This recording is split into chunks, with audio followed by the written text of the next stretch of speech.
శ్రీమాత్రే నమః. భీష్మ ప్రతిజ్ఞ. పాండవులు ద్రౌపదిని, సుభద్రను, ఉత్తరను వెంటబెట్టుకుని పౌరజనులు కలిసి రాగా శతయూపాశ్రమానికి వెళ్ళారు. అక్కడ ధృతరాష్ట్రుడు, గాంధారి, కుంతి ఉన్నారు గాని విదురుడు లేడు.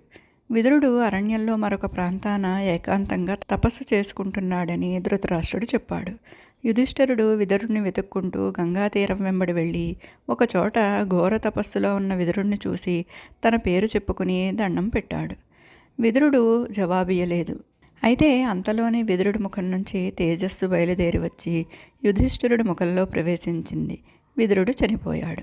యుధిష్ఠిరుడు ధృతరాష్ట్రుడి వద్దకు తిరిగి వచ్చి విదురుడి మరణం గురించి చెప్పి కొంతకాలం వారి వెంట ఉండి తిరిగి తన వారితో హస్తినాపురానికి వెళ్ళిపోయాడు. మరికొంతకాలానికి ధృతరాష్ట్రుడు, గాంధారి, కుంతి కారు చిచ్చులో చిక్కుకుని కాలిపోయారు. సంజయుడు అంతకుముందే ఏదో తీర్థంలో చనిపోయాడు. కౌరవ పాండవ వంశాలకు అంకురంగా మిగిలిన పరీక్షిత్తు ఒక ముని శాపం చేత తక్షకుడు కరిచి మరణించాడు.